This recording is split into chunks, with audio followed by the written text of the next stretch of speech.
তোমরা সকলেই আমার ফেসবুকের ভিডিওটা থেকে জেনেছো যে আমরা আরামবাগ থেকে ফেরার পথে খুবই বিপদের মধ্যে পড়েছিলাম। তো সেদিনকে ভগবানের সহায় আমরা 5টা 10-15 করে বাড়ি ফিরেছিলাম। এই যে গ্যারেজে ছেলে ভিজে গেছিলো, ওকে আবার জামা টামা চেঞ্জ করিয়ে নিয়েছিলাম, কিন্তু বৃষ্টি এক মুহূর্তের জন্য থামেনি।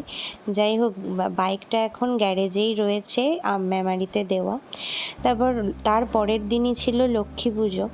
তো আমার কোনো কিছু বাজার করাই ছিল না।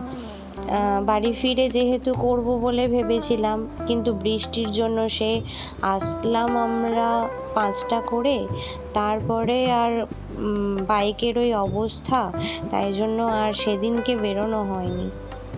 তারপরে পরের দিন লক্ষ্মী পুজো ছিল, সেদিন ওর সকালবেলায় পড়তে এসেছিল। তারপর সবাই পড়ে টরে যাওয়ার পর ও গিয়েছিল বাজার টাজার করতে। তো ওই সমস্ত কিছু করে একদম তোমার 1টা বেজে গিয়েছিল। লক্ষ্মী পুজোর দশকর্মার জিনিসপত্র, ফল, কাঁচা সবজি বলতে সেরকম কিছুই লাগেনি। আমি মাকে পোলাও বানিয়ে দিয়েছিলাম। আমি প্রতিবারই মাকে পোলাওই বানিয়ে দিই, কারণ সবার বাড়িতেই দেখি যে খিচুড়ি ভোগ প্রসাদ দেওয়া হয় অনেকের বাড়িতেই, তাই আমি পোলাওটাই বানিয়ে দিই। তো ওই গোবিন্দভোগ চাল, কাজু, কিশমিশ এই সমস্ত কিছু আনার ছিল, আর একটু টমেটো, ধনেপাতা, আদা এই সমস্ত কিছু, কারণ একটু আলুর দম করব। তো এই সমস্ত কিছু এনে দিয়েছিল। ও আনতে করতে তোমার 1টা 1:30টা বেজে গেছিলো। তারপর গিয়ে আমি ভোগের জন্য সমস্ত কিছু বানালাম। ফার্স্টেই জানো, পায়েসটা বানিয়ে নিয়েছিলাম। গোবিন্দভোগ চালের পায়েস, মায়ের যেটা পছন্দের,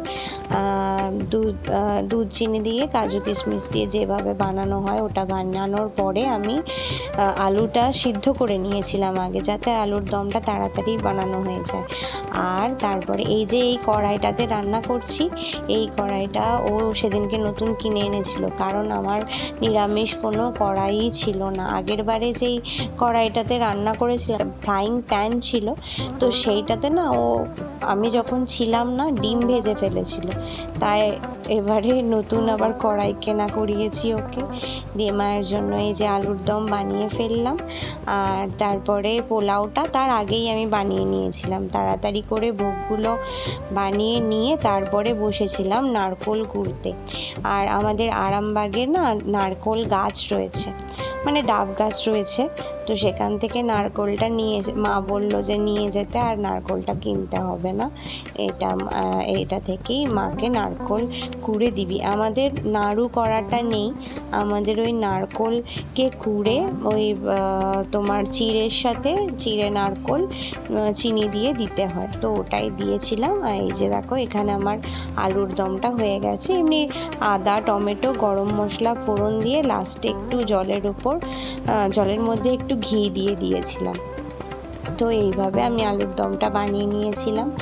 তারপরে নারকোল কুড়ে ওই সমস্ত কিছু রেডি করে ভোগে আমি তোমার শাড়ি পরেছিলাম। এই শাড়িটাও মায়ের কাছ থেকেই নিয়ে এসেছি, কারণ এরকম লাল পাড় সাদা শাড়ি আমার একটাও ছিল না, আর মায়ের কাছে 3-4টে রয়েছে, তাই জন্য আর কিনলাম না। মা বললো এটা নিয়ে যা, এটা পরে মা লক্ষ্মীর পুজো দিবি। তো ওই শাড়িটা নিয়ে এসে পরে তারপরে বাকি যে পুজোর পার্টটা, সেটা তোমাদের সাথে আমি পরে শেয়ার করব। আজকের এই ভিডিওটা এই পর্যন্ত। টাটা।